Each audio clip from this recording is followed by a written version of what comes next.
Salut tout le monde, j'espère que vous allez bien. Alors, nouvelle vidéo. Pourquoi je fais cette vidéo-là par rapport au coaching?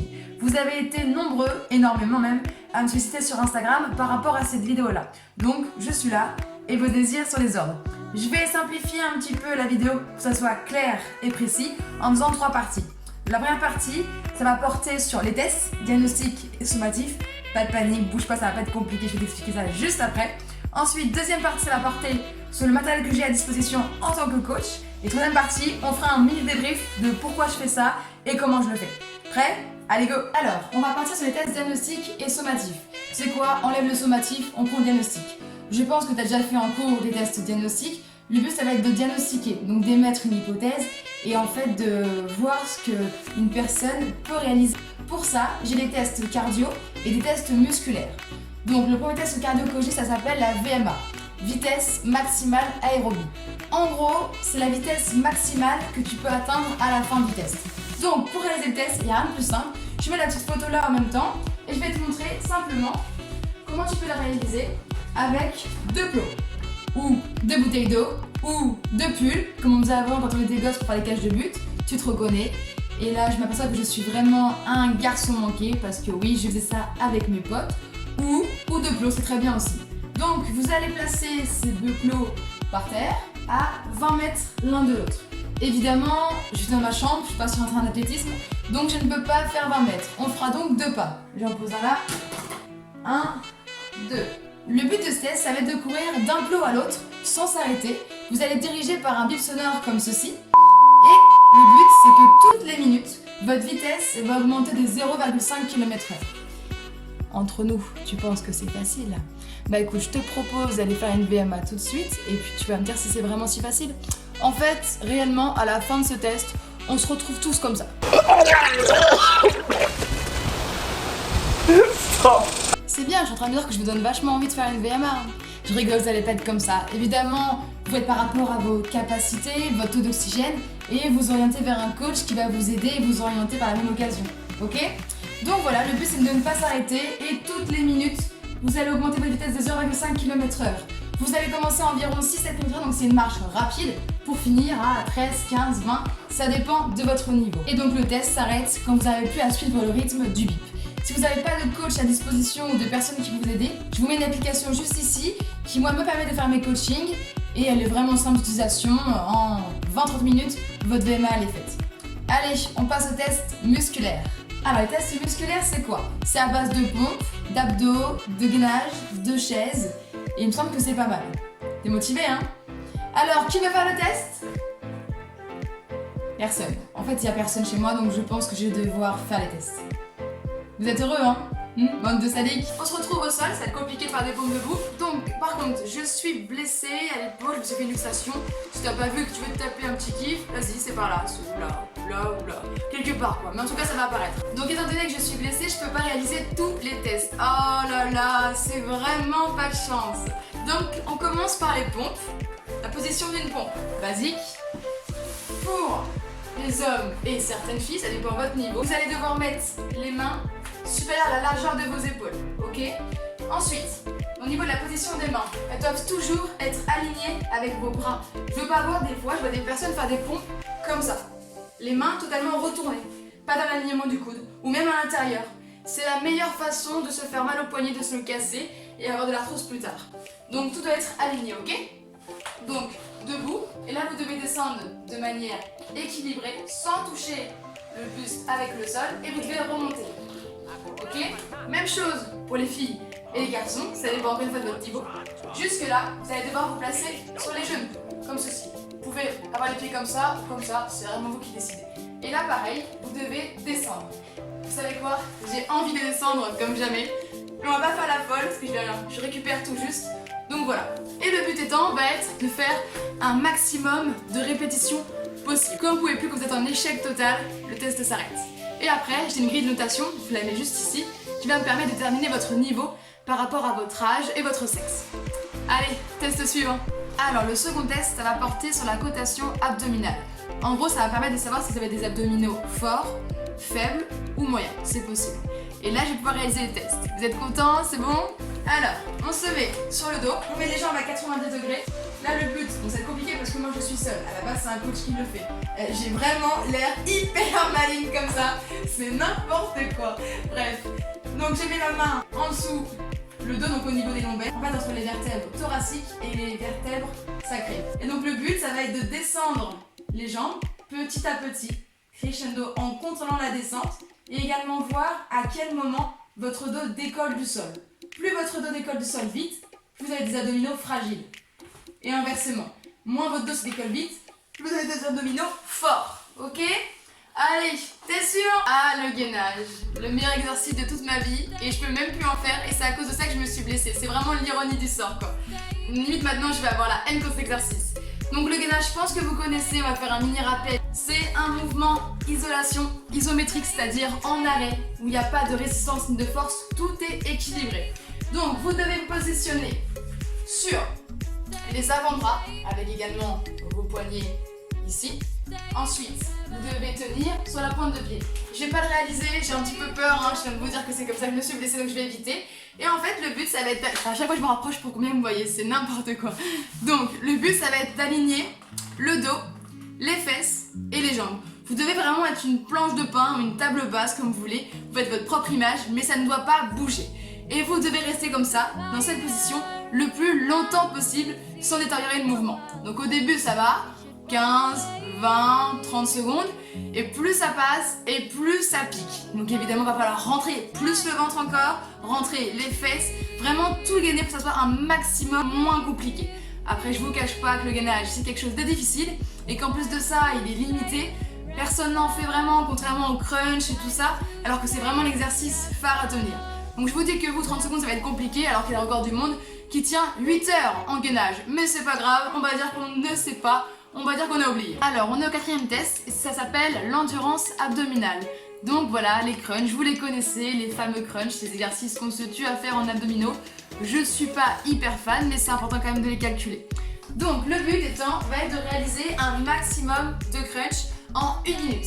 Là, c'est vraiment chronométré parce que il y en a, enfin, on pourrait vraiment faire peut-être 200 crunchs si on a un bon niveau.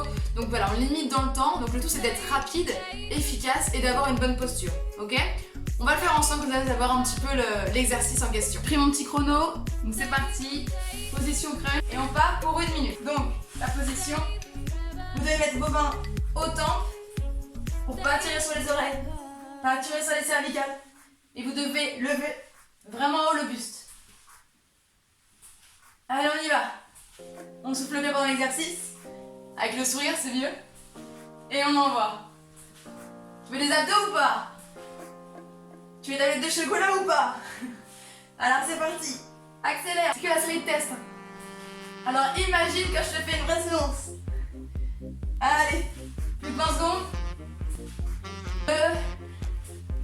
Terminé. Donc voilà, 1 minute. J'ai pas compté combien j'en ai fait. C'est pas important. Et pareil que dans la cotation abdominale, j'ai un petit tableau par rapport au sexe et à votre âge pour voir votre niveau. Allez, c'est parti. 6e exercice. Alors, 5e exercice, pour moi je me suis trompée, c'est l'endurance des cuisses. Donc c'est la chaise qui lie. Je pense que vous connaissez, si vous avez fait des sports collectifs, vous avez forcément dû le faire. Donc en fait, c'est la chaise, position chaise.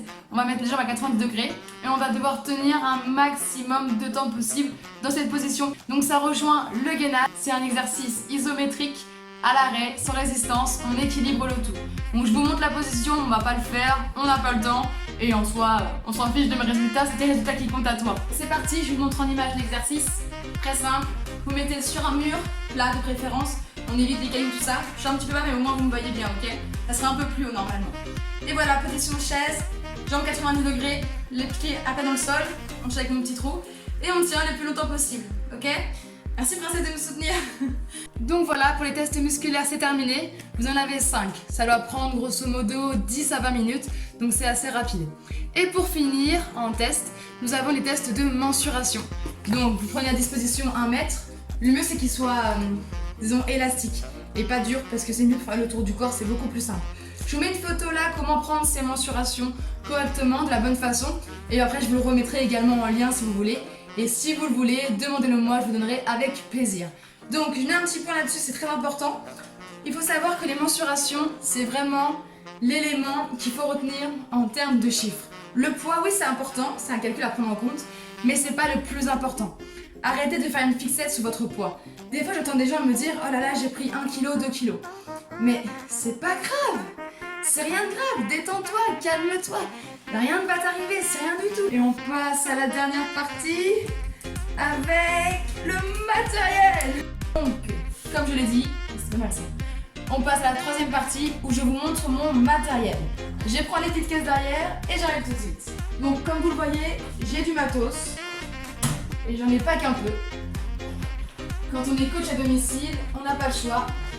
Il faut débourser pour ça. Donc déjà il faut savoir que c'est du matériel multiforme. En gros c'est du petit matériel, non pas des grosses machines comme à la salle de sport. Ça sert aussi bien pour les débutants que pour les confirmés. Alors pour commencer, il faut un tapis.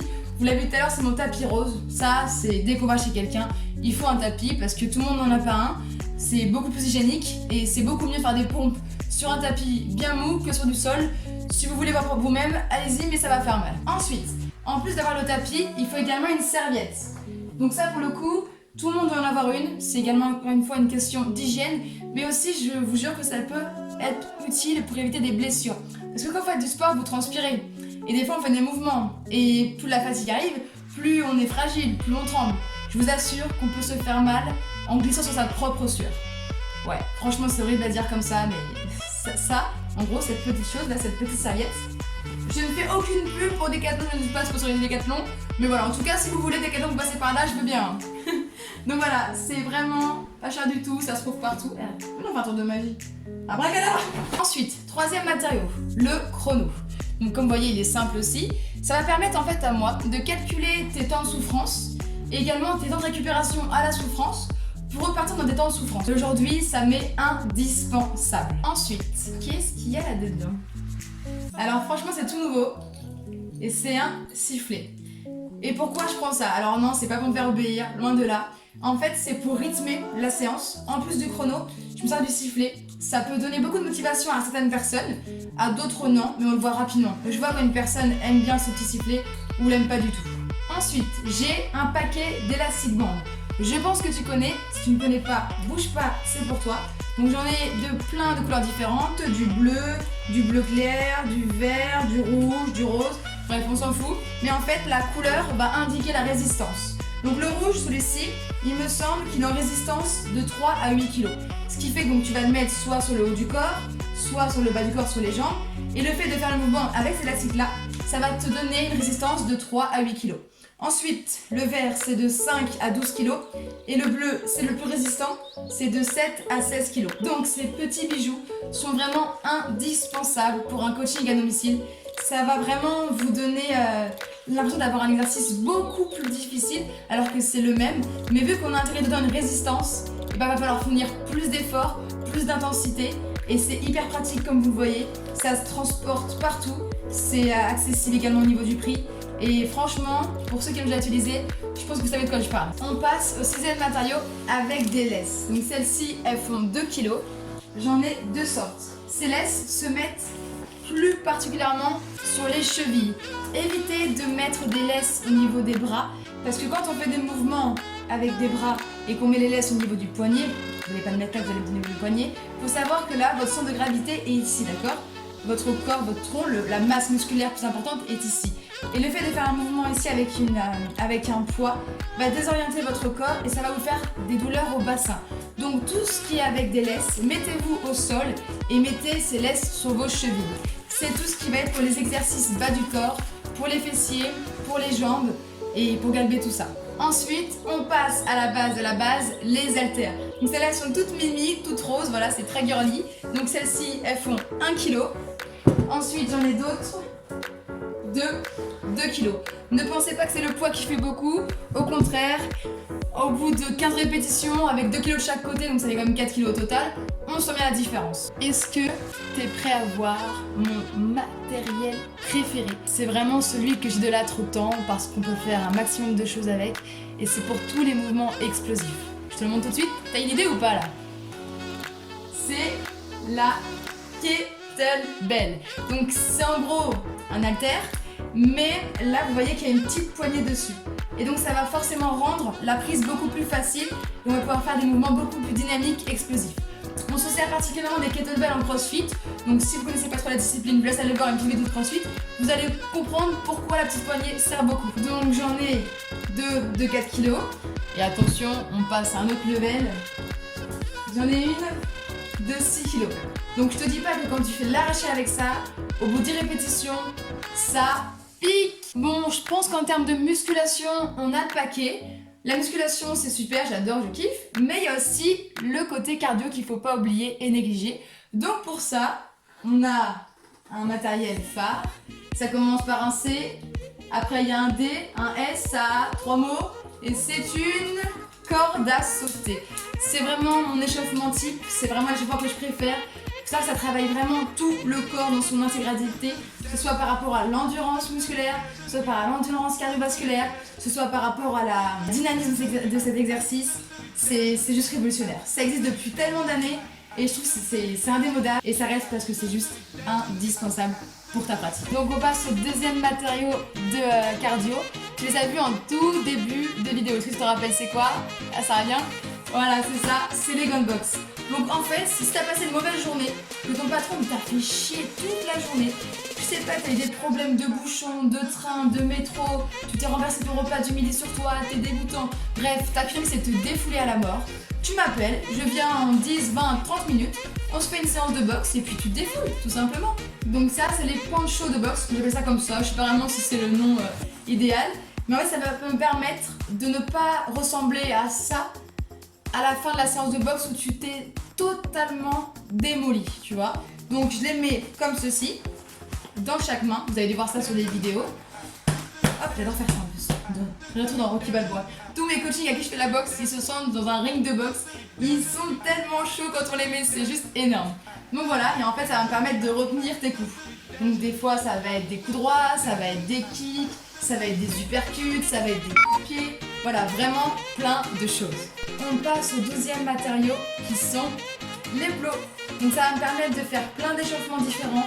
Ça peut également me servir pour la VMA qu'on a fait tout à l'heure en test. Et voilà, j'en ai un bon paquet, ça peut également délimiter des zones. Et c'est grave sympa de changer. Moi je suis quelqu'un en coaching qui adore changer. J'aime beaucoup le côté ludique, sympathique. Et je déteste faire tout la même chose. Donc si t'es un petit peu comme moi, que tu te lasses vite, que t'aimes bien le changement, je pense que je peux être ton coach. Et pour finir, la muscu c'est bien, le cardio c'est bien, mais il faut également penser aux étirements. Donc j'ai deux petits matériaux qui vont permettre ceci. Ça va permettre voilà, de réveiller et d'étirer les muscles. Ça va beaucoup être pour le haut du corps, qu'on peut mettre ici, juste en dessous de l'omoplate, pour détendre les cervicales, etc. Ça va également être beaucoup pour le haut du corps, pour détendre la cuisse, donc le quadriceps, l'ischio, etc. Ça prend de faire du sport, mais c'est également important de se détendre et de se reposer. Et oui, tu peux aussi te reposer, c'est possible. Et je finirai avec des petits gadgets, comme ceci. Donc disons ça, c'est un support téléphone. Si vous voulez aller courir un jour et que vous avez besoin de motivation pour aller courir, je peux être cette motivation-là. Et imaginons que vous n'avez pas de poche, rien du tout, et que vous avez besoin de quelque chose qui vous donne votre téléphone. C'est tout. En gros, ça, c'est ce que je me servais quand je courais. Je cours de temps en temps encore, mais beaucoup moins, parce que sinon je fonds. Donc voilà, ça sert à ça. Ensuite, on a des petits gants un peu pour faire la street, de ouf, hein, sur les barres de traction, vous connaissez. Et on termine par des laisses. Donc c'est des laisses, il n'y a pas de kilos là par rapport à tout à l'heure. Là en fait, celles-ci m'ont servi pour le soulevé de terre, pour tenir ma barre de 60-80 kg. C'était compliqué avec mes petits avant-bras et mes petits poignets comme vous voyez. Donc en gros, on les met autour du poignet, comme ceci. Et après, cette petite bande, on l'enroule autour de la barre. On fait pareil des deux côtés. Et le fait après d'enrouler la barre, ça va nous permettre en fait de maintenir la barre grâce à ces petites laisses. Donc ça a vraiment été un joujou quand j'utilisais, je faisais des bonnes paires de soulevés de terre. Aujourd'hui avec ma blessure, c'est un petit peu loin, mais ça va reprendre, prépare-toi. Donc voilà, pour le coup, on a fait le tour. Tu sais tout sur mes tests, tu sais tout sur mon matériel. T'apprends aussi à me connaître un petit peu plus par rapport au coaching. Et donc là, en quelques mots, pourquoi je fais tout ça? Parce qu'il faut savoir qu'une personne, quand elle va venir te voir pour un coaching, elle ne connaît pas tout. Elle connaît même plus rien que tout. Donc c'est pas pour aller à la salle de sport et lui faire des squats enchaînés avec des deadlifts et des tractions, impossible. Une personne quand elle vient te voir, c'est qu'elle a envie de reprendre le sport. Qui dit reprendre le sport, qui dit qu'il faut connaître ses capacités et son niveau. Donc tu ne peux pas faire un coaching sans faire des tests diagnostiques et des tests sommatifs. Je fais la petite parenthèse pour les tests sommatifs. En fait, c'est des tests qu'on va faire un mois après la rencontre après les tests diagnostiques, pour voir en fait le niveau que tu as acquis pendant ce mois-ci, disons l'amélioration que tu as eue. Et donc, il faut savoir aussi une chose, que ces tests-là vont nous permettre de découler sur un programme hyper adapté à toi, tes objectifs et ton niveau. Et ça, c'est le plus important. Et dernière chose pour finir cette belle vidéo, je vais te dire que atteindre l'objectif d'une personne, c'est super, mais le tout, c'est bien de la remettre en forme. Tiens, est-ce que ça te dit quelque chose? Moi, je pense que oui. Si c'est pas le cas, tiens, je te mets ça ici et tu vas tout de suite comprendre pourquoi je dis ça. Allez, prenez soin de vous et surtout si tu as envie d'un coaching, n'hésite pas à me contacter. Je te mets mon site juste en bas dans le lien. J'habite à Mency, donc dans le 91. Je me déplace un petit peu partout. Après, évidemment, le kilométrage fera partie du tarif. Mais bon, retiens-toi, pour moi, t'as tout à gagner et rien à perdre. Allez, à la prochaine l'équipe et surtout, soyez forts!